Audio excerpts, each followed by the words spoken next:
Tiempos Criminales, un espacio de actualidad sobre el crimen y su castigo.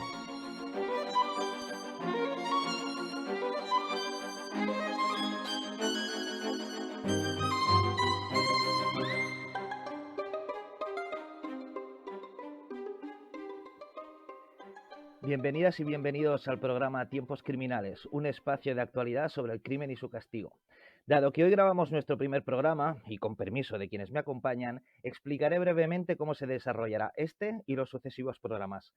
Cada programa nos acompañará un invitado, el cual realizará una breve exposición de 15 a 20 minutos sobre el tema que vaya a desarrollar. Con carácter previo a ello, mi compañero, el doctor Luis de las Heras, realizará una breve introducción sobre el tema que se vaya a desarrollar, dando posteriormente paso al invitado para que éste formule su exposición. Tras la exposición del invitado, se abrirá un pequeño turno de debate en el que se abordarán las cuestiones que pudieran surgir en relación a la exposición realizada.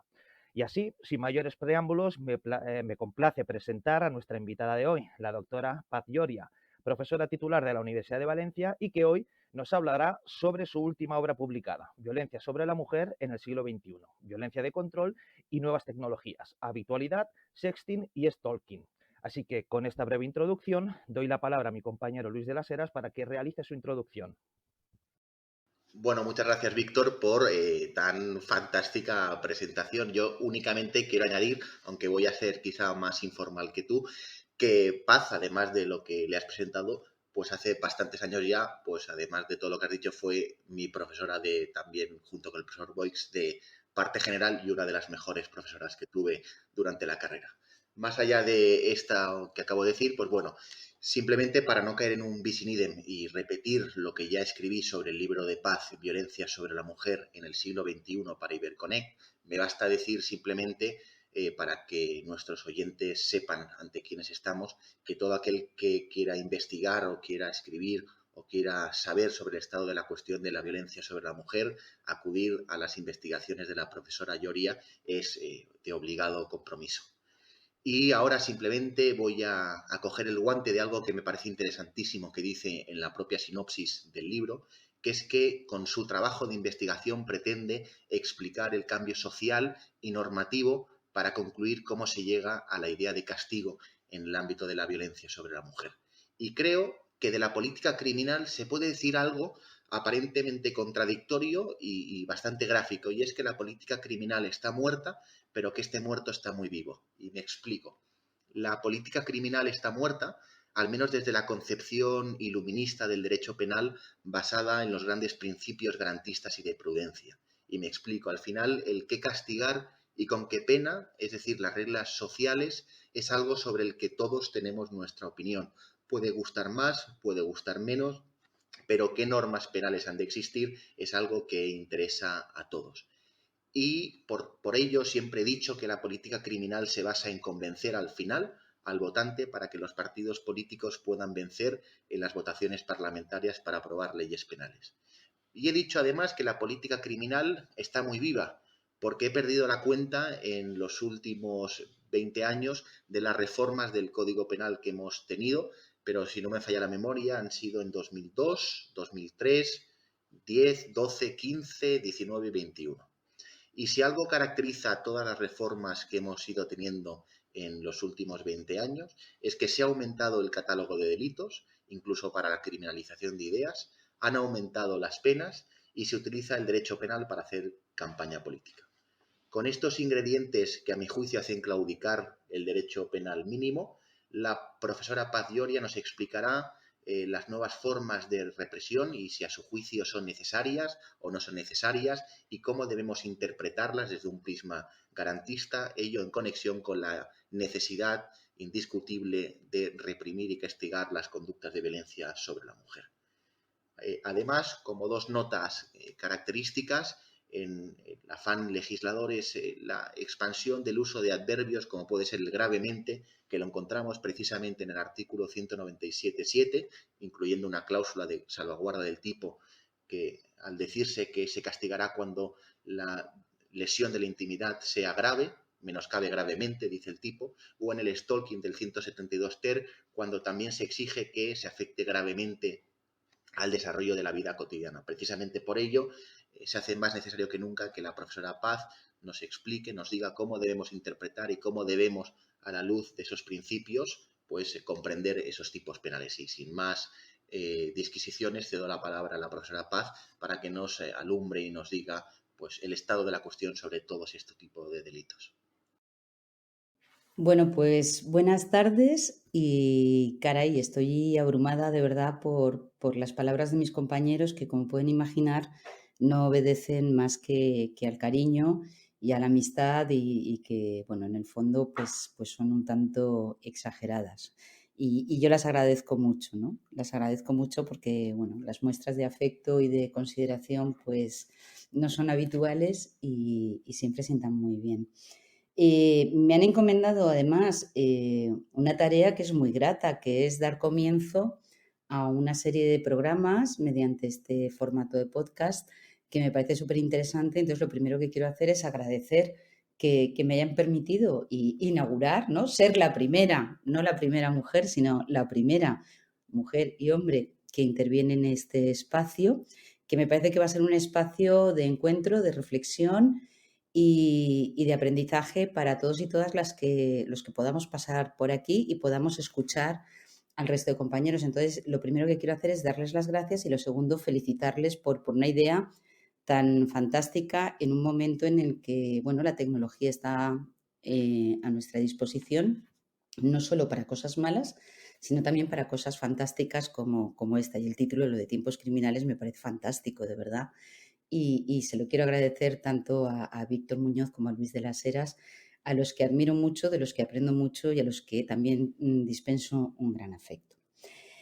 Bien, voy a empezar explicando un poco el libro. El libro surge, ¿por qué uno se plantea o por qué una se plantea escribir un libro? Porque a veces te dicen, bueno, ¿y tú cómo has escrito esto? Bueno, pues yo creo que esto surge precisamente porque llevo muchos años de reflexión y trabajando en dos campos que para mí son muy interesantes en estos momentos en el ámbito penal. Por un lado, el problema de la cibercriminalidad o de la delincuencia tecnológica, como me gusta a mí referirme a ella, y por otro lado, la problemática de la violencia sobre la mujer, ¿vale? Claro, cuando llevas trabajando tiempo en violencia de género te das cuenta de que hay muchas cosas pues que ya están como muy asumidas y parece que el tema está agotado, como podemos decir desde un punto de vista científico, pero sin embargo vemos que las soluciones que dogmáticamente o normativamente se proponen para la resolución de este conflicto pues no están resultando no válidas sino eficaces, que es lo importante. Y pensando, ¿y por qué no resultan válidas? Te das cuenta que, bueno, pues evidentemente como nos han enseñado nuestros maestros desde in illo tempore, ¿no? El derecho penal es siempre un reflejo de la sociedad que regula. Siempre que vamos a analizar cuál es la forma de una sociedad, acudir a ver cuál es su derecho penal nos da una idea simplemente por la posición sistemática de los preceptos de si es un Estado autoritario, si es un Estado democrático y si se cumplen o no se cumplen esas garantías mínimas que el Estado de Derecho exige y a las que tan brillantemente ha hecho referencia el profesor Luis de las Heras, ¿no? Trabajar en un momento social en el que la revolución tecnológica se une a una situación de globalización que nos lleva a una expansión punitiva, intentando mantener unas garantías liberales que son las que hemos heredado nosotros en el ámbito de la codificación y que derivan, como todos ustedes saben muy bien, de la Revolución Francesa, pues en ocasiones no resulta sencillo. Y esto hace que también muchas veces, sobre todo las investigadoras que nos dedicamos a la materia de género, nos tropecemos pues con críticas tanto desde el punto de vista social por los grupos feministas activistas y por otro lado desde el punto de vista académico con las críticas de nuestros compañeros porque entienden, bueno, pues que en muchas ocasiones en materia de género parece que no se están respetando todas esas garantías que exige el Estado de Derecho o fundamentalmente el principio de intervención mínima y retomo aquí un poco la idea que ha expuesto ya el profesor Luis de las Heras en relación con el populismo punitivo, la utilización y la instrumentalización del instrumento penal para para conseguir el voto y, en fin, una serie de cuestiones que han tratado fenomenal, como no puede ser de otra manera, entre otros, pues el profesor Fermín Morales Prats o la profesora García Arán, ¿no? Conjugar todo esto no resultaba sencillo y yo a lo largo de los últimos 10, 12 años pues he ido publicando algunos artículos doctrinales en esta materia, pero necesitaba más. Necesitaba poder hacer un trabajo sistemático que creo que al final es un poco lo que nos ayuda a avanzar desde el punto de vista de la interpretación normativa y que puede ayudar a los operadores jurídicos, aunque bueno, a veces parece que no, pero yo creo que los operadores jurídicos que son sensatos acuden en alguna ocasión a aquello que humildemente publicamos los que llevamos muchos años estudiando un tema para ver si les podemos ofrecer alguna vía de solución o alguna vía de interpretación más, no voy a decir más correcta, sino que permita atajar de alguna manera más práctica el conflicto creado. Esta era un poco mi intención, que evidentemente pues seguramente no habré conseguido porque es una intención que va más allá de lo que pues muchas veces se puede conseguir y tampoco tengo todos los conocimientos para ello. Pero aún así, de una manera un poco atrevida, pues me lancé a intentar unir todas estas ideas y el resultado ha sido un libro no demasiado extenso, porque también el momento actual exige que todo sea como muy corto, ¿no? Parece que centrar la atención mucho tiempo en algo pues es cada vez más complicado. Y lo que pretendía era plasmar un poquito qué es lo que ha pasado con la violencia de género, qué es lo que está pasando y qué es lo que puede pasar en el escenario en el que nos encontramos en estos momentos, cuando el medio tecnológico es el instrumento fundamental de comunicación entre las personas y el elemento fundamental para recibir información, formación, noticias, etc.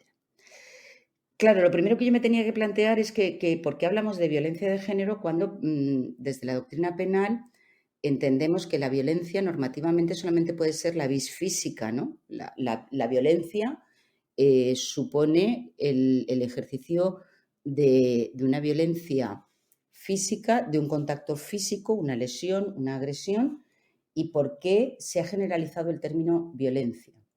Evidentemente, esto sobrepasa con mucho las pretensiones de mi trabajo, pero tuve la suerte de poder contar con los trabajos, por ejemplo, de la profesora Paz de la Cuesta o del profesor Luis Ramón Ruiz Rodríguez, con los que participé en un seminario en Costa Rica sobre el concepto de violencia precisamente en el ámbito punitivo, y ellos me ayudaron a entender que estamos manejando dos conceptos de violencia. Por un lado, normativamente vamos a hablar de violencia solamente cuando se produzca una agresión física, mientras que socialmente la idea de violencia se anuda a la idea de transgresión de la norma. Y este es un primer problema para las garantías, porque si todo lo que supone hablar de violencia o todo lo que supone una transgresión de norma es hablar de violencia, esto hace que socialmente los ciudadanos perciban aquello como algo muy grave y, por lo tanto, exijan una respuesta también muy grave, la del derecho penal.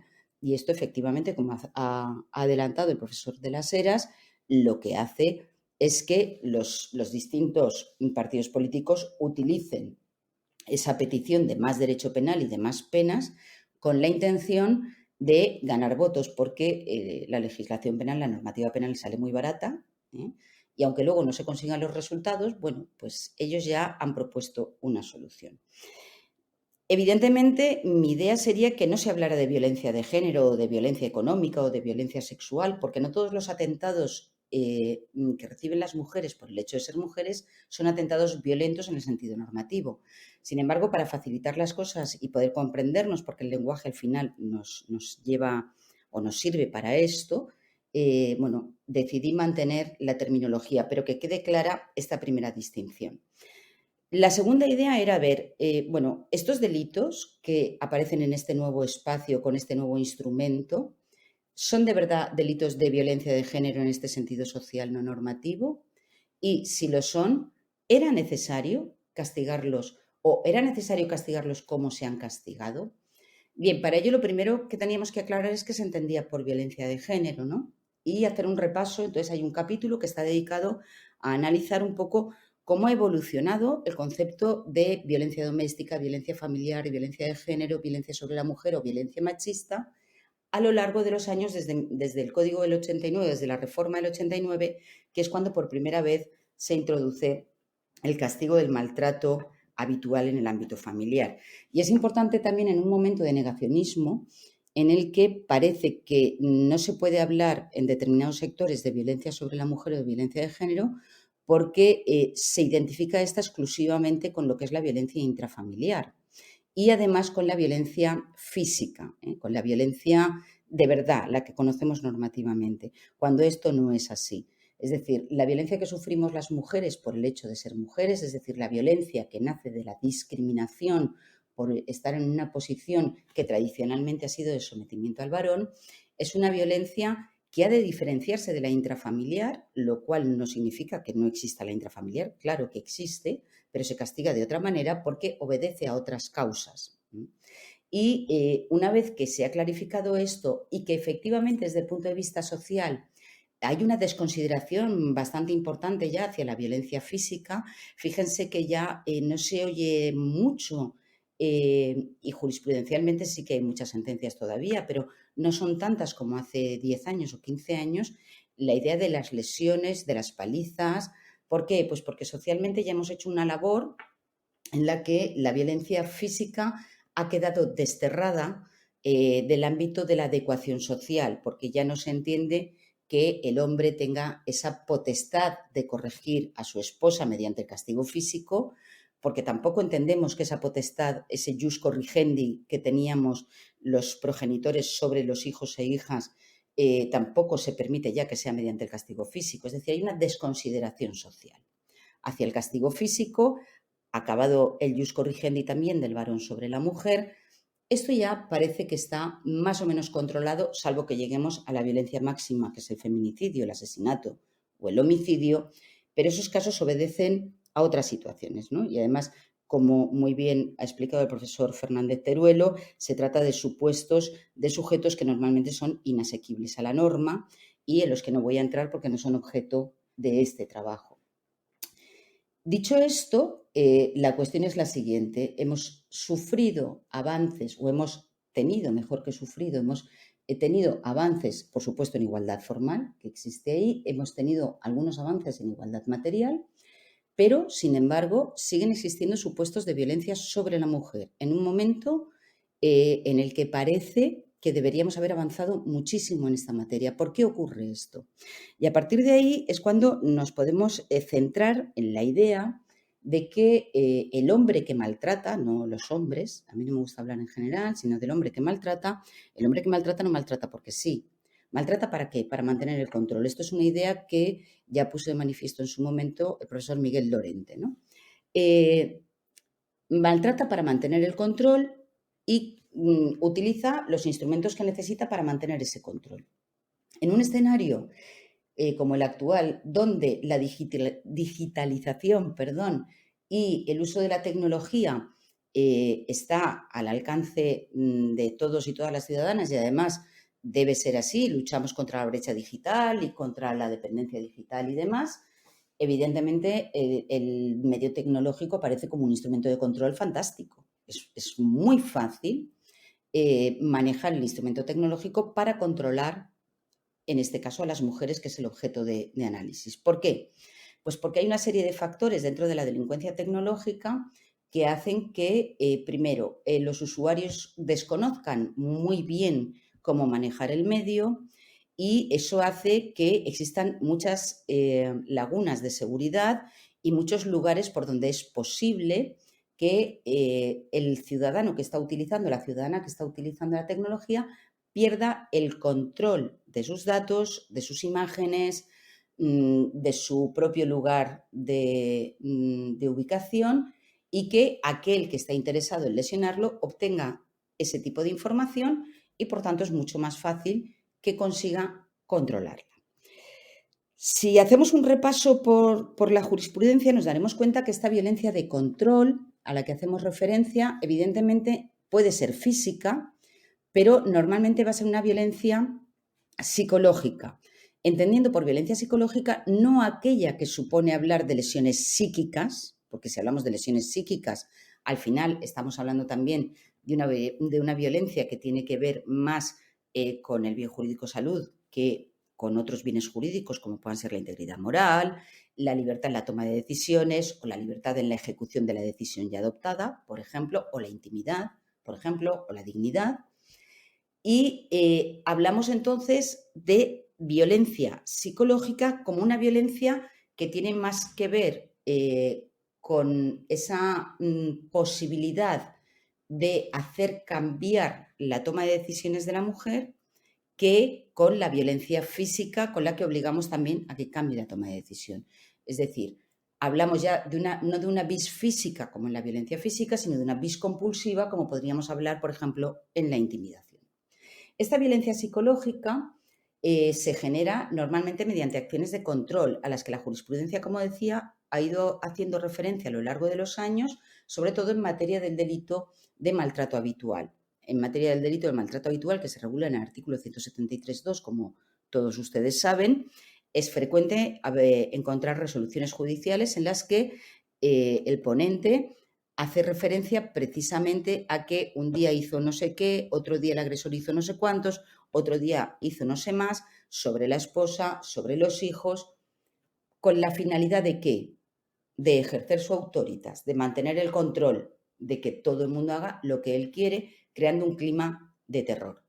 Esta idea de control, insisto, que en un primer momento se puede producir tanto con acciones de vis física como con acciones de vis compulsiva, en el escenario tecnológico evidentemente es difícil que se produzcan con acciones de vis física. Lo normal es que se produzcan con acciones de vis compulsiva, con acciones de control a través de ¿qué? De delitos como las amenazas, las coacciones, los acosos, los atentados contra la intimidad, etc. Si esto es así, lo que hay que preguntarse es si se puede ejercer el control por las propias características del medio. Hemos dicho que uno de los factores era la falta de conocimiento de cómo funciona el medio. Pero también un factor que es un poco de perogrullo, pero que es importante poner de manifiesto, es porque es el lugar donde nos relacionamos habitualmente. Y además porque existen una serie de notas cuando una persona se coloca delante de una pantalla, pues hay fenómenos como la desinhibición online, es decir, perdemos la empatía y es más fácil pues realizar manifestaciones agresivas, y esto pues a lo mejor se puede relacionar también con los delitos de odio y con toda la cuestión esta de las ofensas, ¿no?, que se producen a través de redes, porque se pierde la empatía, se carece de empatía y es más fácil decir aquello que a lo mejor cara a cara no diríamos, lanzar amenazas más graves, coaccionar de una manera más grave o lesionar el honor o la intimidad de una manera más grave. Eso por un lado. Y por otro lado, tenemos los comportamientos de emitir demasiada información, a lo mejor cuando nos estamos manifestando, por ejemplo, en redes sociales, porque hay un fenómeno descrito también que es la ansiedad social, que lleva a que en muchas ocasiones, bueno, pues estemos continuamente volcando información que favorece la comisión de estos hechos. Este entorno tecnológico que genera todo este tipo de situaciones, además, permite, otra cuestión que está muy en boga estos días, que los sujetos que emiten las amenazas, las coacciones o realizan los chantajes puedan aparecer de manera anónima. Y esto genera que, de alguna manera, se produzca un incremento en la lesión del bien jurídico. Fíjense que si acuden, por ejemplo, a las amenazas, verán que ya hay un tipo agravado específico para los casos en los que las amenazas se producen por teléfono, de manera anónima, etcétera. ¿Por qué? Pues porque existe una mayor indefensión. Bien, yo lo que sostengo frente a las críticas de algunos autores a los que respeto y admiro muchísimo es que estos nuevos delitos que aparecen para determinar si efectivamente cumplen o no cumplen las exigencias y las garantías que vamos a reclamar con carácter general en un Estado de Derecho, lo que hay que ver es si desde el punto de vista del injusto cumplen o no cumplen con las exigencias mínimas de lesión al bien jurídico.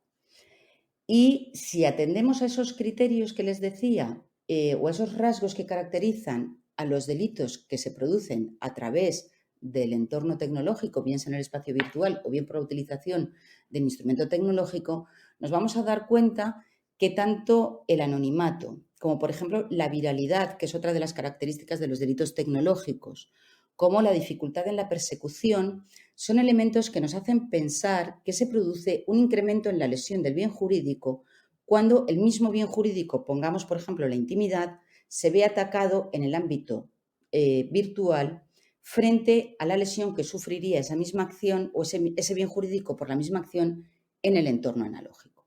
Siendo esto así, y analizando las sentencias que hasta el momento de publicación de la obra se habían emitido, resultaba obvio que necesariamente figuras como, por ejemplo, el delito de difusión inconsentida de imágenes íntimas era necesario que se regulara. Y se tenía que regular porque nos encontramos ante una situación de desprotección importante, sobre todo teniendo en cuenta que los tribunales no habían adoptado una correcta interpretación o una interpretación más adecuada al momento social en el que nos encontramos del concepto de consentimiento que regula el artículo 197.1 del Código Penal. Fíjense que el delito de difusión inconsentida de imágenes íntimas del artículo 197.7 lo que castiga es a aquel que, habiendo obtenido con consentimiento imágenes de contenido íntimo, no solo sexual, aunque el 100% de las sentencias que yo he encontrado tienen que ver con aspectos sexuales, las recibe con consentimiento o las toma con consentimiento y después las difunde sin consentimiento. Bien, hasta que entró en vigor el artículo 197.7 con la reforma del año 2015, los tribunales se negaban a aplicar el artículo 197.1 que dice que el que sin consentimiento. Muy bien. ¿Cuál es la cuestión? Si realmente se hubiera realizado una interpretación del consentimiento acorde al momento social en el que nos encontramos, atendiendo a la mayor lesión que sufre el bien jurídico cuando esas imágenes se difunden por la red, por ejemplo, porque no tiene nada que ver, como ustedes comprenderán, contar una aventura amorosa que mostrar un vídeo en el que aparece esa aventura amorosa, la lesión es mucho mayor y esto yo creo que nadie lo puede discutir.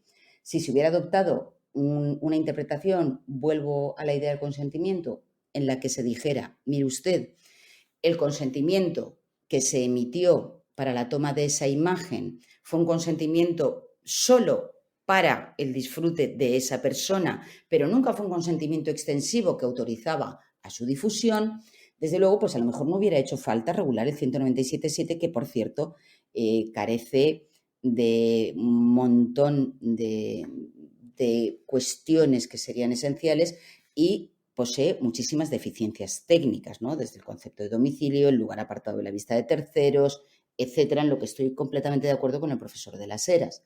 Sin embargo, desde el punto de vista de la necesidad de protección, yo creo que sí que era necesario porque, sobre todo en una sociedad en la que las relaciones cibernéticas implican también relaciones de pareja y cibersexo, es muy fácil cuando una mujer decide terminar una relación o no quiere someterse a determinados dictados del varón con el que mantiene esa relación, que éste le diga, y de hecho es lo que sucede, o continúas conmigo o continúas haciendo lo que yo quiero o difundiré tus imágenes. ¿Por qué se produce una mayor lesión? Lo hemos dicho, por la viralidad, también puede ser por el anonimato, pero también por la consideración social que existe, sobre todo en materia sexual. Si las imágenes que se difunden son del varón, lo tenemos con el caso de Banega, por ejemplo, de aquel futbolista, nuestra sociedad todavía terriblemente machista entiende, bueno, pues que un varón que tiene actitudes sexuales procaces o activas, bueno, pues es un varón que merece la consideración de la sociedad. Sin embargo, si es una mujer la que tiene este tipo de actitudes, entra en juego uno de los mitos del patriarcado, que es el de la mujer sexual pasivamente, y por lo tanto hay una afectación a su honor y a su dignidad, porque se entiende que una mujer, como Dios manda, una mujer como corresponde, no puede prestarse a este tipo de juegos sexuales y por lo tanto sufre mucho más en su intimidad, en su integridad moral que un varón. Esto está cambiando, afortunadamente está cambiando, pero todavía seguimos con esa idea un poco puritana y del mito de la mujer sexual pasivamente. Por eso sí que creo que era necesario y no creo que se vulnere el principio de intervención mínima, porque se puede constatar que ha existido un incremento cualitativo en la afectación al bien jurídico y, por lo tanto, se rebasan los mínimos que vulnerarían el principio de lesividad si no fuera así. Junto a ello, he analizado también el delito de acoso predatorio o stalking, ¿no? Este delito que se regula en Italia y en Alemania. Nosotros adoptamos la figura italiana, básicamente. Bueno, la alemana también, aunque la alemana ha cambiado con la exigencia del resultado. Es un delito que se regula a continuación es una coacción específica y continuada, ¿de acuerdo? Se regula en el artículo 172 ter. Y con este delito, el problema que se plantea fundamentalmente es cómo diferenciamos desde el punto de vista de las garantías, que es lo que hemos al final decidido un poco centrar la intervención. Desde el punto de vista de las garantías, la idea es, bien, cómo diferenciamos la molestia, la mera molestia, el señor que es un pesado y que 40 veces te llama para pedirte que salgas con él y le dices que no, o que va a buscarte a la puerta del trabajo con un ramo de flores, o que además son todo actitudes positivas, son bonitas, no generan en principio una lesión. ¿Cómo diferenciamos esa mera molestia de lo que es un auténtico acoso que pueda generar una situación de inseguridad y demás? Bien, esto no es tan complicado. Y, de hecho, también se puede demostrar, porque un repaso a la jurisprudencia hasta el momento de publicación demuestra que el 90% de las resoluciones se han dictado siendo la víctima, y condenatorias, siendo la víctima una mujer y el sujeto activo, sujeto pasivo una mujer y sujeto activo un varón, que habían tenido algún tipo de relación y que generaban una situación de inseguridad a la víctima con la finalidad de que se sometiera otra vez a la voluntad y a los dictados de ese varón. Las conductas también son dispares. Se plantean también problemas desde el punto de vista de que es un delito cualificado por el resultado y, por lo tanto, hay que demostrar que se ha producido un cambio de vida, que es lo que implicaría que ha habido una verdadera afectación de la fase de ejecución de la voluntad ya formada, que desde mi punto de vista es el bien jurídico que se protege en las coacciones. Pero también es cierto que plantea muchos problemas técnicos. En todo caso, a mí lo que me gustaría poner de manifiesto es que ambas figuras, junto con la habitualidad, que es la que nos sirve un poco de punto de partida para analizar las otras dos, van a exigir algo que es muy importante para garantizar también la existencia de la justificación punitiva en estos casos. Y es que ambas exigen que, de alguna manera, haya una afectación duradera en el tiempo. Y me explico. La violencia de control, en el caso de la violencia de control sobre las mujeres, es una violencia que en muchas ocasiones va a ser irrelevante penalmente, aunque desde el punto de vista social o psicológico o de intervención de los instrumentos de protección de las mujeres nos puede dar una pista de que ahí está pasando algo, ¿no? Y de que tenemos que intervenir.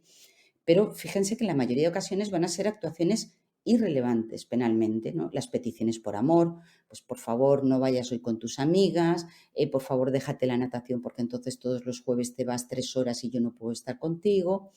Peticiones por amor que, si no se van cumpliendo y que son irrelevantes penalmente, por supuesto, acaban, siguen o continúan en actuaciones autoritarias más fuertes. Oye, pues yo necesito que estés aquí, quiero que estés conmigo porque tal, y que pueden acabar en violencias muy graves. Y esto está demostrado con el ciclo de la violencia y además se puede constatar normativamente, positivamente, cuando se analizan los hechos probados de la jurisprudencia en esta materia.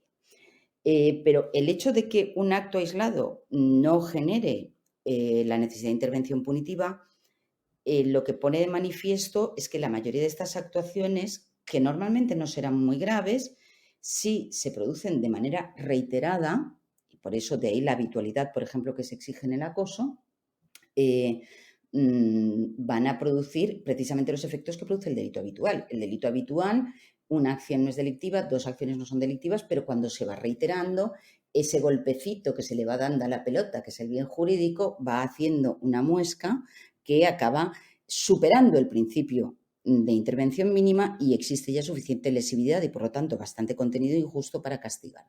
El delito de acoso se presenta como un delito habitual, pero también como un delito permanente. Yo creo que es un delito que tiene una naturaleza mixta, porque en ocasiones será necesario que haya una reiteración de actuaciones para hablar de esa habitualidad, pero en otras ocasiones bastará un solo acto que permanezca en el tiempo para que el propósito, que es el incremento cualitativo de la lesión del bien jurídico, se produzca. Por ejemplo, imaginen el caso en el que el teléfono de una señora que no se somete al criterio del varón es publicado en una página de pornografía, algo bastante habitual, con la finalidad de que esa señora reciba llamadas a distintas horas, sobre todo de madrugada, de sujetos que quieren contratar sus servicios.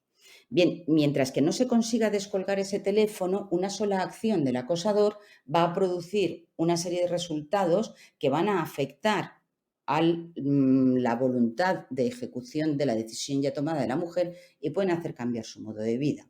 Por lo tanto, también cubriríamos con un solo acto la justificación de contenido injusto suficiente.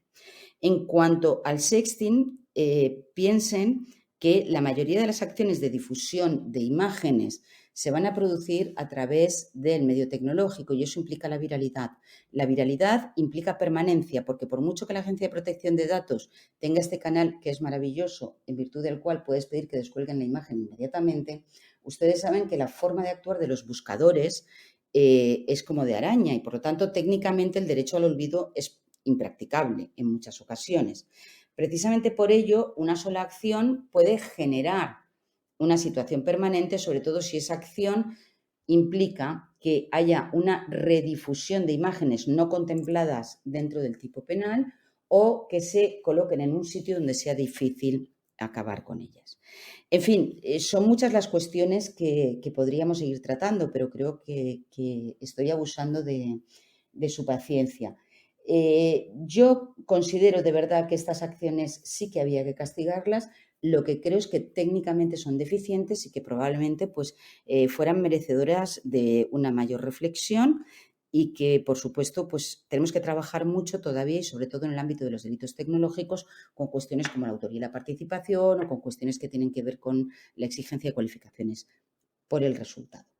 Y nada más. A vuestra disposición. Muchísimas gracias, Paz, por tu brillante intervención. Ya sabes que para nosotros es un placer escucharte siempre hablar de cualquier cosa, obviamente, pero especialmente en esta materia porque yo creo que ha quedado bien claro que eres una grandísima experta.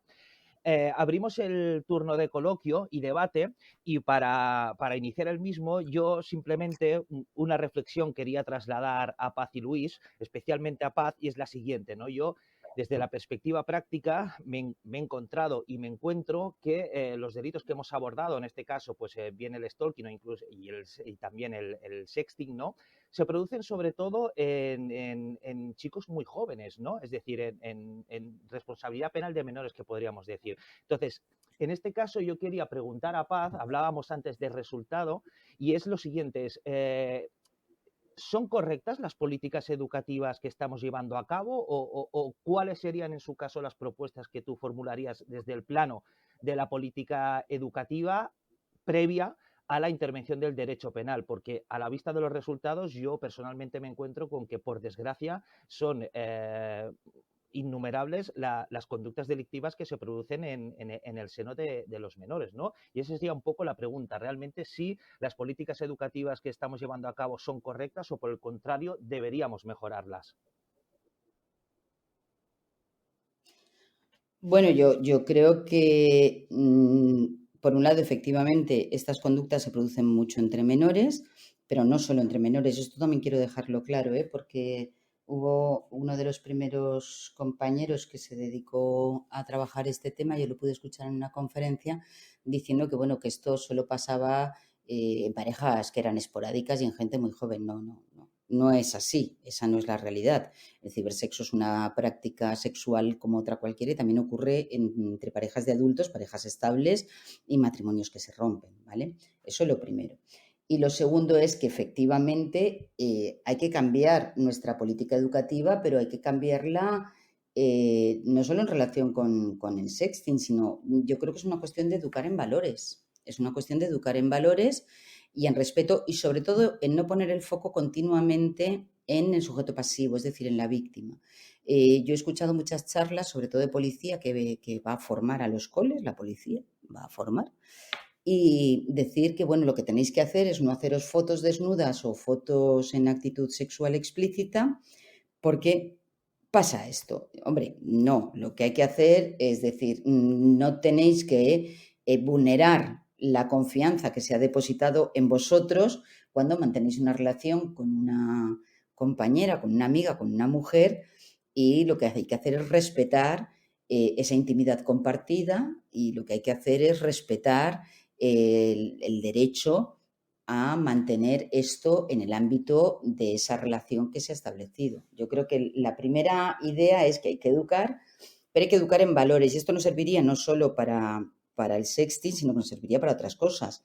Entonces, a lo mejor recuperar alguna materia, no voy a decir educación para la ciudadanía, ni ética, ni religión, pero sí una educación, una materia que tuviera que ver con la educación en valores sería importante. Pero claro, mientras que también tengamos programas de televisión, como algunos que tenemos, en los que la cosificación es el plato fuerte, pues también es difícil. Por un lado vamos educando y por otro lado vamos deseducando, ¿no? O los youtubers estos que se dedican a dar consejos de cómo ligar. Claro, es una tarea colectiva, de toda la sociedad. Es una tarea colectiva, si no, no vamos Muy a bien, hacer muchas nada. gracias. Y ahora simplemente quería también para dar paso a Luis, que por si nuestros oyentes no lo saben, su tesis doctoral versó sobre la protección de la intimidad y es una tesis doctoral que yo recomiendo a todo el mundo porque me parece un trabajo excelente. Y precisamente en esa tesis el profesor de las Heras, ¿no?, abogaba en concreto sobre el delito del artículo 197.7 por su destipificación. Entonces, me gustaría también preguntarle a Luis si comulga, ¿no?, con lo sostenido por la profesora Lloria o, por el contrario, su opinión es diferente en este sentido. A ver, voy a dar una respuesta a la gallega precisamente porque la reflexión, pregunta se la lanzo a la profesora Llore y es la siguiente. Todos sabemos que hace, no sé si fue ayer o antes de ayer, ¿no?, que se divulgaron las fotos de Mariló Montero, creo que se llama así, perdonadme si me confundo con el nombre, y se ha condenado a los paparazzi o los que fueran, no me he leído la sentencia, la verdad, a 300.000 euros de indemnización, más o menos, ¿eh? Lo que importa es el concepto. Y luego tenemos, si analizamos las sentencias que afectan contra el bien jurídico e intimidad en vía penal, que las indemnizaciones son 3.000, 5.000, 6.000 euros alguna, hay que la cito en la tesis de 900 euros, que me parece un disparate. Entonces, mi reflexión es, si hablamos de que el derecho penal son las agresiones más graves contra el bien jurídico, hablamos que la Ley Orgánica 182 fija los mismos criterios cuando la lesión es civil o penal y se tiene en cuenta precisamente la gravedad de la lesión, no es, permitidme la expresión, un insulto a la víctima que conductas gravísimas como las que Paz ha sugerido, de que subiendo esa foto a ese portal porno supone una degradación, una continua afectación de esa persona, se estén dando esas indemnizaciones frente a las que se dan en la vía civil. Y yo reflexionaba precisamente, quizá lo que habría que hacer es castigar la lesión que se genera como lesiones psíquicas, la afectación de la integridad moral por un lado, y dejar la cuestión civil a la vía, la cuestión de la intimidad a la vía civil, porque al final nos encontramos con eso, que es que está muy bien, o sea, se castiga, se impone una pena, pero es que luego cuando cuantificamos el daño y apreciamos la responsabilidad civil, son ridículas. Entonces, creo que para este viaje no hacía falta esas alforjas, pero por supuesto, lo que evidentemente la postura mayoritaria, y es obvio, es la de la profesora Paz Lloria, y al final así se ha considerado y se ha aceptado de que es necesario, que está vigente y es un delito que se va a quedar por mucho tiempo, el 197.7. Bueno, yo, a ver, justamente a estas reflexiones, ayer mismo hice yo una reflexión también, a estas reflexiones de la cuantía de las indemnizaciones. Fíjate que Yo también he dicho que a lo mejor no hubiera hecho falta introducir el 197.7 si interpretáramos bien el concepto de consentimiento. Y lo dije en el año 2013 por escrito y casi, bueno, soy expulsada de la vida académica por algunos, aunque efectivamente luego algunos otros pues han venido a mi razón, ¿no? ¿Que es necesario crear un tipo nuevo? Bueno, pues a lo mejor teníamos instrumentos suficientes como para poder contemplar el total desvalor de resultado que se produce con estas acciones, atendiendo por un lado a la integridad moral o al honor, como hubo algunas sentencias antes de la regulación del 2015 que castigaban por delito contra el honor en estos casos, ¿vale? Y luego derivar a la ley de protección del honor y la imagen, a la del 82, la responsabilidad civil. Bien. ¿Qué reflexión hacía yo ayer sobre esto? Bueno, el problema es el siguiente. Primero, las fotos de Mariló Montero son fotos no sexuales, que no tienen un contenido sexual explícito, aunque es verdad que el Tribunal Supremo ya en la sentencia 70/2020 dijo que objeto material del sexting también podía ser un mero desnudo, incluso aunque no hubiera difusión. Es un caso en el que el amante, enfadado con la señora que no quiere continuar con la aventura, le manda una foto de la señora desnuda, sin ningún tipo de actitud sexual explícita, al marido de la señora. Bien, ahí el letrado argumenta muy bien y dice, no, aquí no hay intimidad que vulnerar porque el esposo ha visto desnuda a la esposa 1000 veces y, oye, no se ha difundido por ahí. Bueno, pero sí que se ha vulnerado una parte de intimidad, que es la existencia de una relación con este señor, ¿no?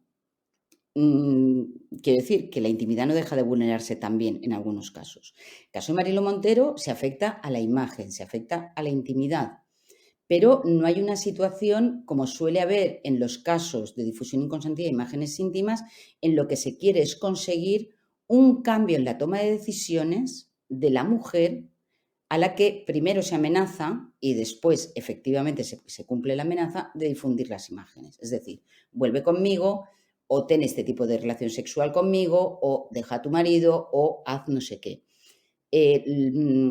Por lo tanto, ¿que podrían castigarse por integridad moral? Bien, pero es que los operadores jurídicos no iban por ahí y resulta difícil integrarlo ahí. Yo lo hubiera dejado en el 197.1 con una correcta interpretación del concepto de consentimiento y luego el tema de las indemnizaciones es diferente porque piensa que cuando se ponen esas indemnizaciones se está hablando de unas indemnizaciones que al final van por una responsabilidad civil en cascada porque van dirigidas al medio al que estaba destinado a publicar esas imágenes, que tiene posibles económicos para poder cubrir esa responsabilidad civil. Si nos vamos a un señor normal, el hombre medio, este que no existe, no va a poder cubrir esa responsabilidad civil y al final va a resultar que eso va a afectar también al cumplimiento de la pena. Porque si no cubre la responsabilidad civil, es verdad que si demuestras que no puedes hacerlo y que tienes voluntad de hacerlo y no sé qué, pero ¿para qué va a servir si no se va a poder cobrar? Eso por un lado. Y por otro lado, tendríamos que tener unos magistrados y unos jueces que tuvieran muy claro que esto es una afectación a la integridad moral. Pero Paz, mira, Y no lo una pregunta, mira, fíjate, y si al hilo de esta reflexión que me parece interesantísima,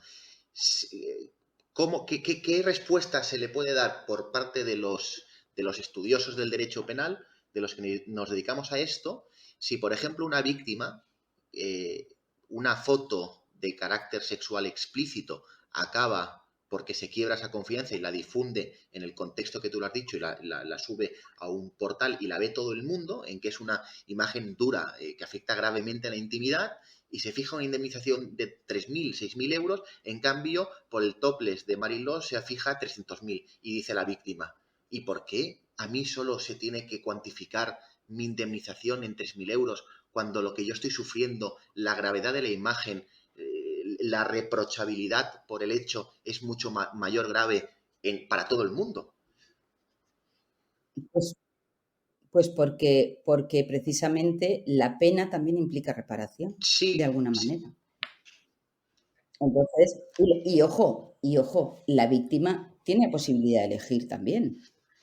Yo estoy segura de que si se va por vía del honor o se va por vía administrativa, nadie le va a plantear una Claro, cuestión pero el problema prejudicial está que desde penal. el punto de vista de las víctimas, el hecho de recurrir al peregrinaje judicial, primero vía penal, luego vía civil, con el problema que tenemos, que la acción civil es de caducidad y el plazo es de 4 años y difícilmente hoy en día, desde que se inicia la denuncia o querella, instrucción, juicio oral y recursos, se dirime todo en 4 años, con lo cual entramos con el problema de la caducidad de la acción. Y como precisamente el 9.3 de la Ley Orgánica 182 dice que se presume siempre el perjuicio y se calculará, dice expresamente, atendiendo a las circunstancias del caso y a la gravedad de la lesión efectivamente producida, asumiendo que el derecho penal contempla las lesiones más graves sobre el bien jurídico, yo por eso siempre, y es una batalla que llevo 5 o 6 años escribiendo, es porque eso, hay una falta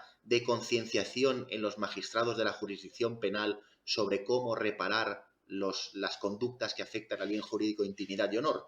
Y lanzo esa pregunta, pues, a ver qué os parece a vosotros dos. Yo creo que no, yo creo que lo que pasa es que cuando se establece la responsabilidad civil, aunque sea objetiva, porque la responsabilidad civil que deriva de delito sigue siendo una responsabilidad de naturaleza civil, aunque la fuente sea una obligación penal, los magistrados siempre tienden a valorar la capacidad económica de aquel que tiene que reparar. Cosa que, insisto, cuando te vas al ámbito civil, que normalmente son medios de comunicación, es una empresa la que va a Pues, responder. pues Yo creo que yo, es eso. con la Creo que sí. admiración y respeto que te tengo, Paz, ya lo sabes, tengo que disentir, básicamente Sí, sí, porque no. es que la Ley Orgánica 182, en el artículo 1, dice expresamente que los criterios de la Ley 182 se aplican expresamente a la responsabilidad civil derivada del delito. Y yo, analizando un montón de sentencias, me encuentro Sí, que en la jurisdicción penal se sí. omite hacer cualquier referencia a los criterios de la Ley Orgánica 182 y que si se tuvieran en cuenta, creo que se subirían drásticamente las indemnizaciones y las víctimas se sentirían mejor resarcidas, porque al final el concepto de responsabilidad es dejar mediante indemnización a la víctima en la misma situación en la que estaba antes de producirse la agresión. Y con todos los respetos, 900 euros, 3.000 euros, porque suban una foto tuya o un vídeo a internet, me No, parece es un una vergüenza. insulto a la víctima, con todos los respetos. Y sé que estoy siendo un poco populista con este razonamiento, pero lo veo así, la verdad.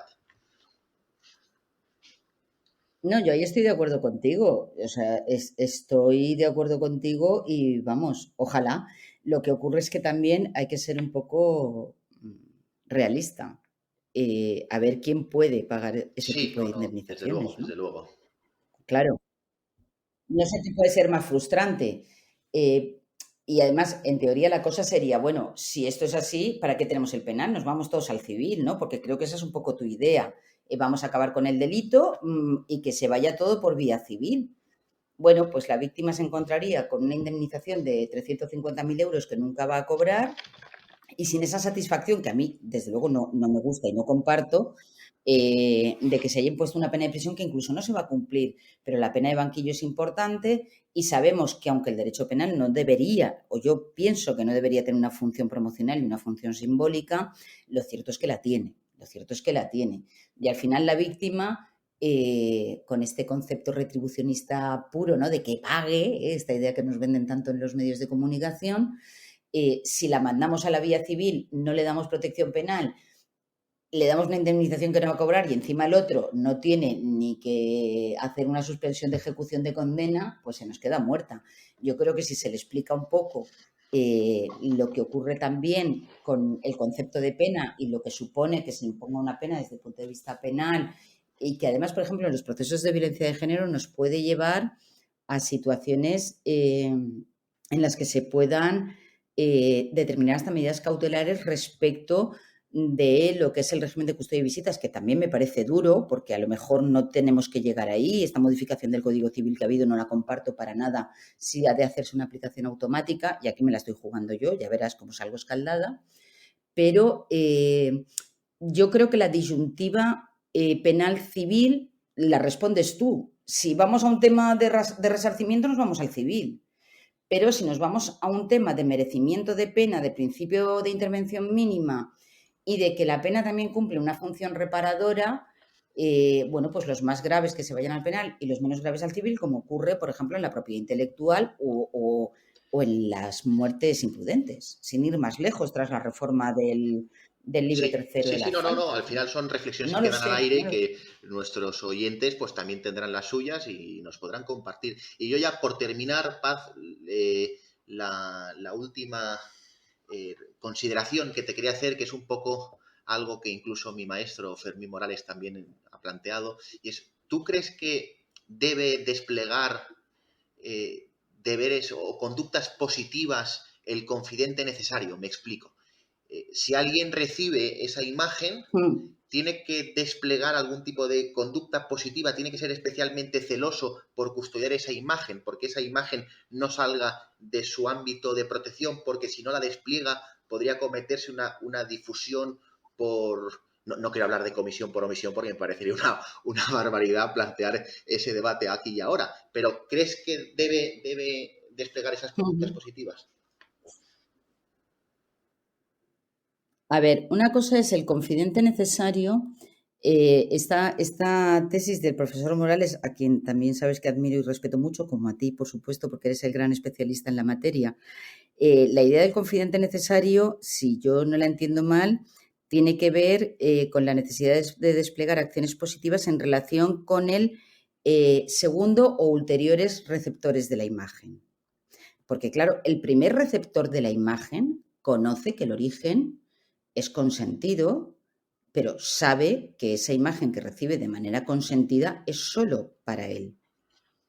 Salvo que haya habido expresamente una autorización de decir, no, mira, yo te mando un vídeo masturbándome y además quiero que lo difundas, que no me importa que lo vean tus amigos, tus padres y todo el mundo.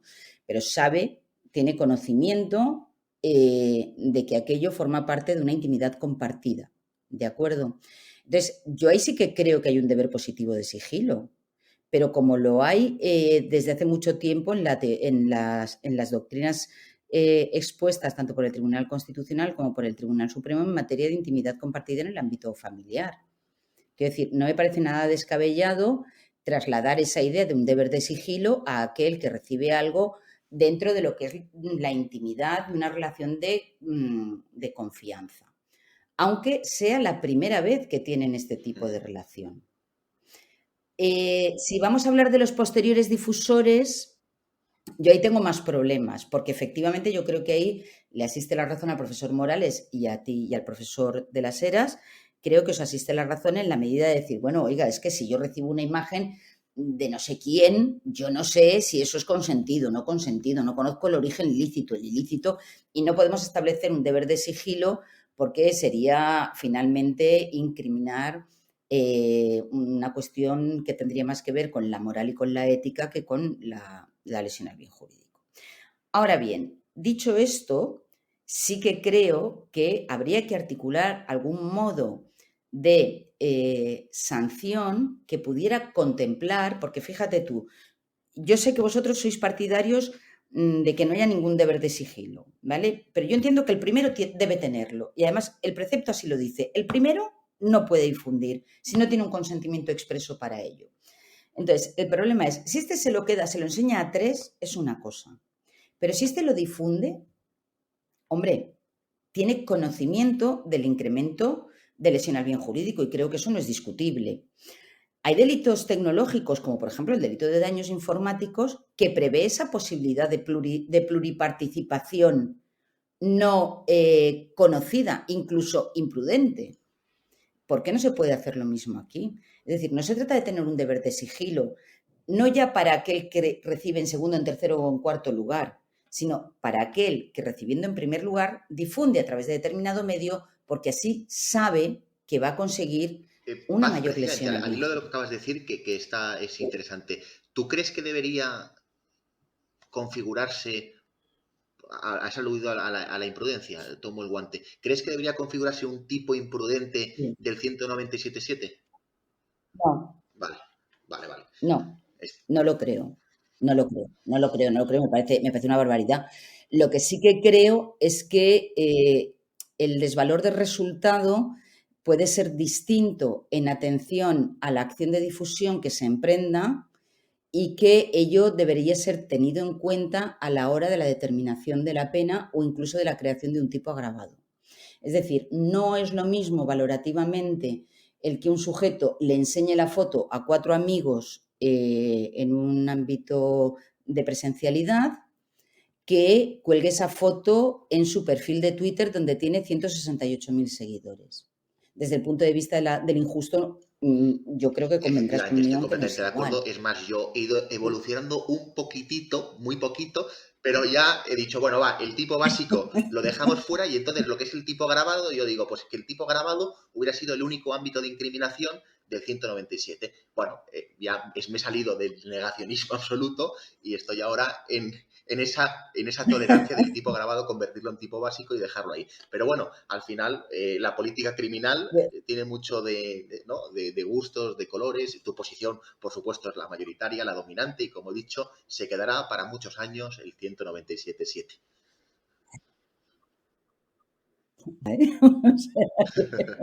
A ver si cambia un poquito. Bueno, pues yo creo que con este interesantísimo debate que se ha generado podemos dar por concluido el programa de hoy. Paz, millones de gracias por prestarte a colaborar en este nuestro programa. Para nosotros ha sido un lujo tenerte, ha sido un lujo y todo un acierto contar contigo como la primera ponente y nada, agradecer también a mi compañero el doctor Luis de las Heras su brillante intervención, que creo que también ha estado a la altura de las circunstancias. Gracias, Víctor. Muchísimas gracias a los dos, de verdad que es un gusto y además tener la posibilidad de reflexionar y de pensar así un poquito en voz alta con compañeros tan formados y con tan buen criterio, pues a una siempre le enriquece. Entonces, muchísimas gracias, de verdad. A ti, Paz, Pues a ti. muchas gracias a ambos, muchas gracias a nuestros oyentes que nos han acompañado hoy por primera vez. Esperemos que no sea la última, por lo que los citamos para la próxima entrega de Tiempos Criminales. Gracias a todos.